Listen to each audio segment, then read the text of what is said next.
अस्सलाम वालेकुम दोस्तों, कहिड़ा हाल आहिनि। उम्मीद आहे त ख़ैर ख़ैरियत सां ऐं ख़ुशि हूंदा।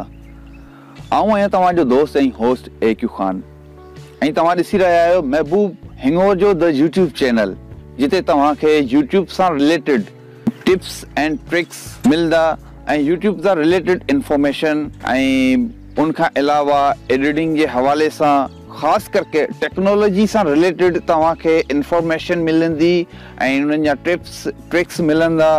महबूब हिंगोर जो द यूट्यूब चैनल खे हींअर ई सब्सक्राइब करियो ऐं साथ में बेल आइकन खे भी प्रेस करे छॾियो। दोस्तों, आऊं हिकु ग्राफिक डिज़ाइनर आहियां, फोटोग्राफर आहियां ऐं फोटो एडिटर आहियां।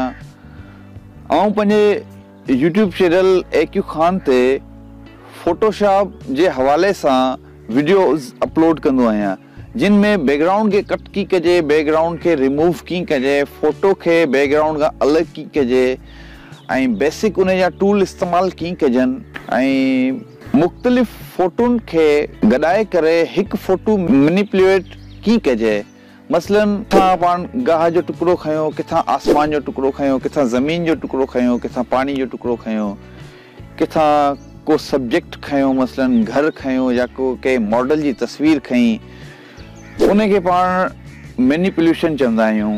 अहिड़ी तरह जा फोटो पाण की डिज़ाइन कंदासीं, उहो बि तव्हांखे मुंहिंजे चैनल जे अंदरि वीडियोज़ मिलंदियूं। तव्हां जल्दी मुंहिंजे चैनल ते अचो, लिंक डिस्क्रिप्शन में मौजूदु आहे, या तव्हां यूट्यूब जे अंदरि टाइप करो AQ खान ऐं सर्च रिज़ल्ट में इंशाल्लाह फर्स्ट ईंदो तव्हां जे अॻियां चैनल AQ खान, जंहिंजे अंदरि तव्हांखे इहे सभु वीडियोज़ मिलंदियूं एडोब फोटोशॉप सां रिलेटेड, फोटोग्राफी सां रिलेटेड, फोटो एडिटिंग ऐं प्लस में एंड्रॉइड मोबाइल फ़ोन जी एप्लीकेशनुनि में की फोटो एडिटिंग कजे। काफ़ी दोस्तनि वटि टाइम कोन हूंदो आहे त हू PC यूज़र न हूंदा आहिनि या फोटोशॉप खे यूज़ कोन कंदा आहिनि। फोटो एडिटिंग मोबाइल फ़ोन में कीअं कजे, उहो बि तव्हांखे वीडियोज़ मुंहिंजे चैनल जे अंदरि मिलंदियूं। तो जल्दी मुंहिंजे चैनल ते अचो। मुंहिंजे चैनल जो नालो AQ खान आहे। मुंहिंजे चैनल खे सब्सक्राइब करो ऐं अॼु जी हिन वीडियो में आऊं तव्हांखे गाइड कंदुसि त स्क्रीन ते तव्हां ॾिसी रहिया हूंदा हिन तरह जो फोटो, उन खे पाण कीअं बहितर बनायूं, की उन खे एडोब फोटोशॉप जे अंदरि डैमेज फोटो खे की पाण रिकवर करूं। अचो त हलूं था कंप्यूटर जी स्क्रीन ते। तो दोस्तों, कंप्यूटर जी डेस्कटॉप स्क्रीन ते अची चुका आहियूं पाण ऐं मूं पंहिंजे PC में एडोबी फोटोशॉप CC खे ओपन करे छॾियो आहे ऐं उनमें हिकु तस्वीर खे ओपन कयो आहे। तो वधीक तव्हांजो टाइम आऊं कोन ज़ाया कंदुसि, जल्दी फॉलो करूं चंद स्टेप जंहिंजे अंदरि पाण हिन तस्वीर खे बहितर बणाईंदासीं, ॾिसंदासीं त हिन जो लुक पाण केतिरो बहितर बणाए सघूं था एडिटिंग जे थ्रू। सो का बि तस्वीर फज़ूल न हूंदी आहे। Adobe Photoshop CC ज़िंदाबाद।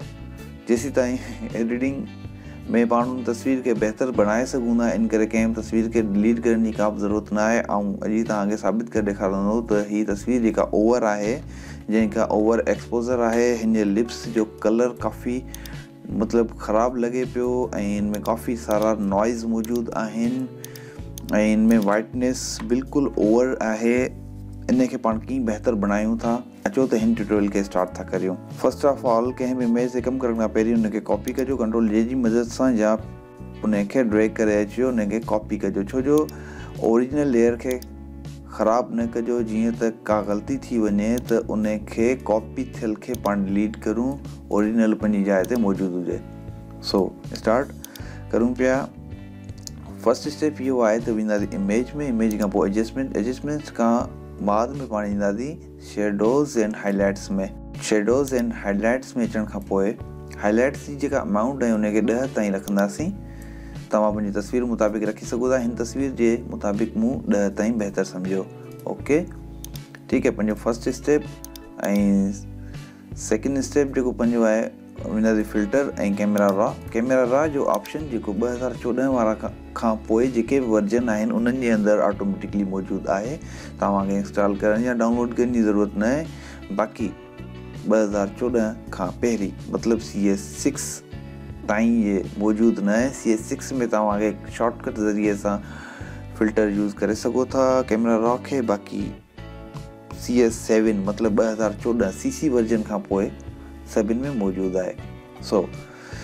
फर्स्ट जेको पाण वटि खुले थो बेसिक में इहो आहे वाइट बैलेंस मतिलबु टेम्परेचर वग़ैरह सेट करे सघो था ऐं इनखे ईअं ई रहणु ॾींदुसि। टेम्परेचर एज अ शूट बहितरु आहे, तव्हां ऑटो ते रखी इनखे एडजस्ट करे सघो था, ऑटो या पंहिंजी मर्ज़ी तां रखी सघोसि था। ऐं इनखे एज अ शूट मतिलबु जीअं आहे उअं ई रहणु चाहियां थो। फर्स्ट ऑफ ऑल एक्सपोज़र खे थोरो डाउन कंदासीं। एक्सपोज़र खे डाउन कंदासीं, जेको बि इफेक्ट पाण लॻाईंदासीं पाण खे ओवर महसूसु कोन थींदो ऐं ख़बर पवंदी त कहिड़ो इफेक्ट केतिरो कमु करे रहियो आहे।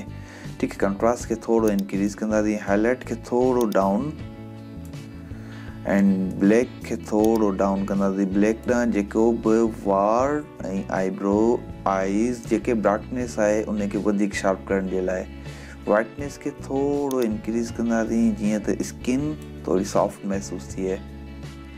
ब्लैक खे थोरो डाउन कंदासीं, क्लियरिटी खे थोरो इंक्रीज़ कंदासीं त तस्वीर वधीक शार्प महसूसु थिए।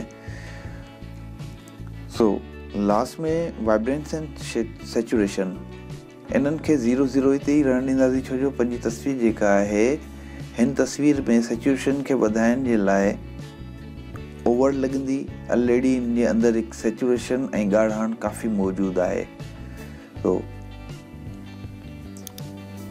सेकेंड खे छॾे थर्ड ते ईंदासीं। थर्ड ते आहे डिटेल खां पोइ आहे नॉइज़ रिडक्शन। नॉइज़ रिडक्शन खे जेतिरो इंक्रीज़ कंदासीं पंहिंजी तस्वीर ओतिरी सॉफ्ट महसूसु थींदी।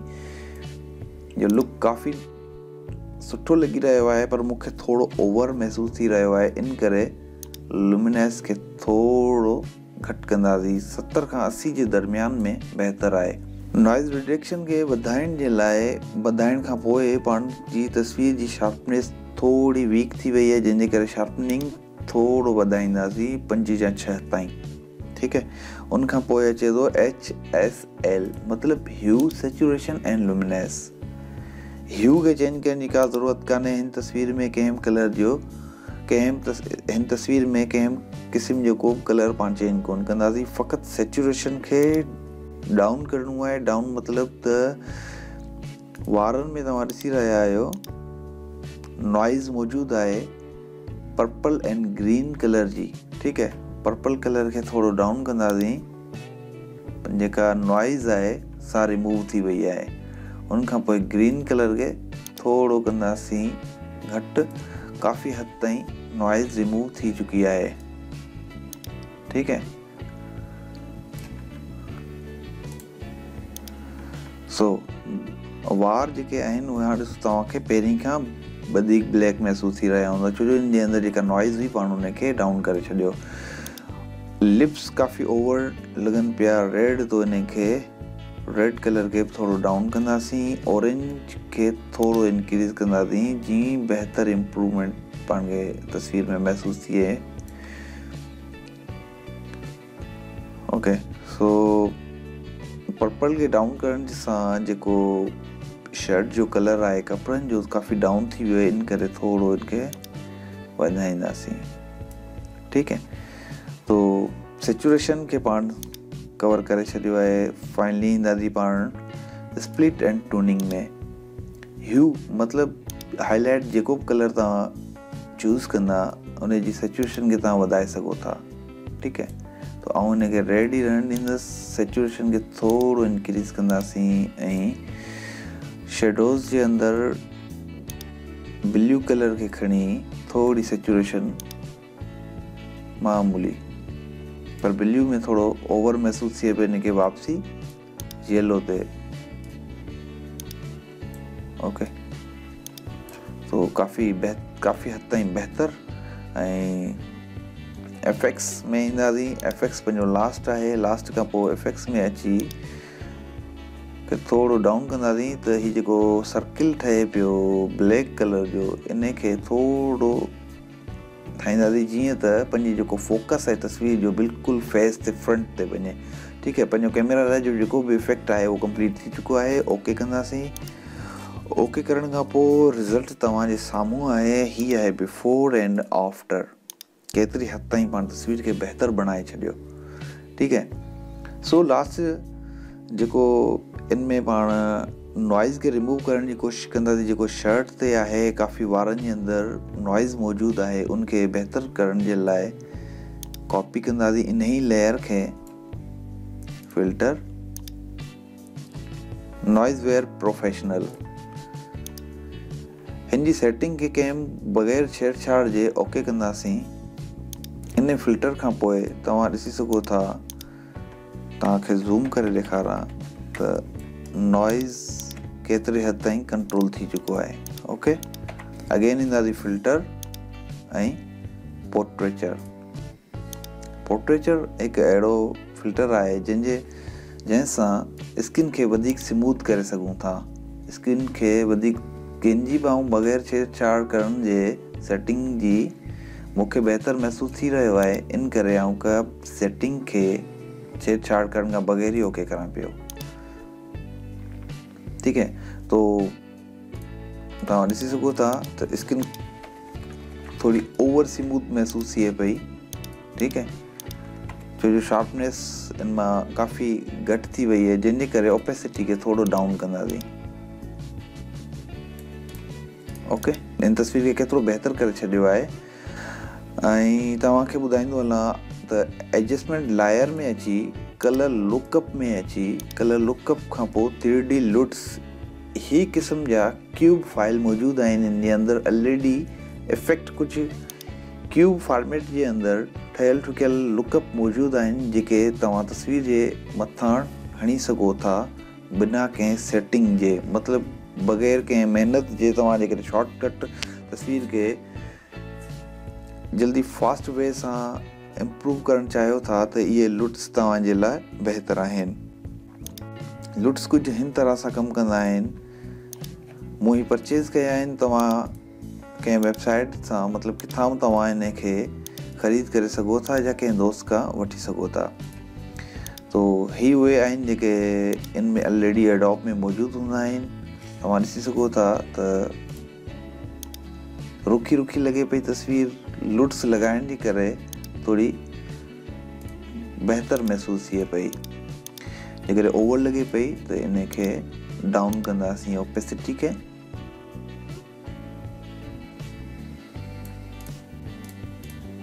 ओके, तो केतिरी हद ताईं तस्वीर खे बहितर बणाए सघियो तव्हांजे साम्हूं आहे। अगेन ईंदासीं एडजस्टमेंट लायर में ऐं कलर बैलेंस। कलर बैलेंस में हाणे जेका बि तस्वीर जे अंदरि ओवर ॻाढ़ण मौजूदु आहे उन खे थोरो डाउन करण जी कोशिशि कंदासीं।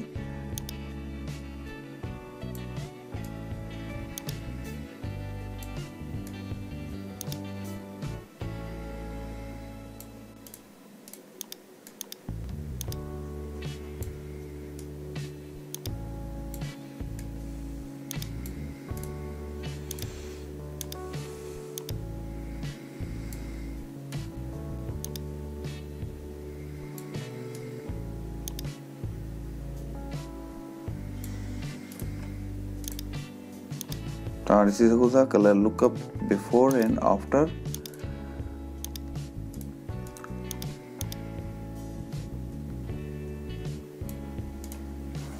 सो जेके पाण इफेक्ट लॻाया आहिनि इन्हनि सभिनी खे शिफ्ट जी मदद सां सिलेक्ट करे कंट्रोल G करे ग्रुप करे छॾंदासीं। पंहिंजा जेके बि इफेक्ट आहिनि टोटल इन ग्रुप में मौजूदु आहिनि। सो ही हुई पंहिंजी तस्वीर जी पहिरीं वारी हालति बिफोर एंड आफ्टर। तव्हांजे साम्हूं आहे केतिरो जल्दी पाण हिकु तस्वीर खे बहितर बणायो चंद स्टेपनि जे ज़रिए। काफ़ी दोस्त इन तस्वीर खे फुज़ूल सम्झंदा हूंदा, त काफ़ी दोस्त सम्झंदा हूंदा त हीअ तस्वीर हाणे कंहिं क़िस्म जी कान्हे यार, सेल्फी कढी बि त होम पर चार रिज़ल्ट मज़ो कोन आयो या मोबाइल जी रिज़ल्ट में मज़ो कोन हुयो त चलो इनखे डिलीट था करूं। तो दोस्तों तस्वीर खे डिलीट न करो, हिकु दफ़ो एडोब फोटोशॉप CC में खणी अचोसि ऐं फोटोशॉप CC में एडिटिंग करो। उन तस्वीर खे तव्हां बहितर खां बहितर बणाए सघो था। सो एडोबी फोटोशॉप CC खे सिखण जे लाइ मुंहिंजे चैनल ते अचो, लिंक डिस्क्रिप्शन में मौजूदु आहे। चैनल खे सब्सक्राइब करणु न विसारींदा।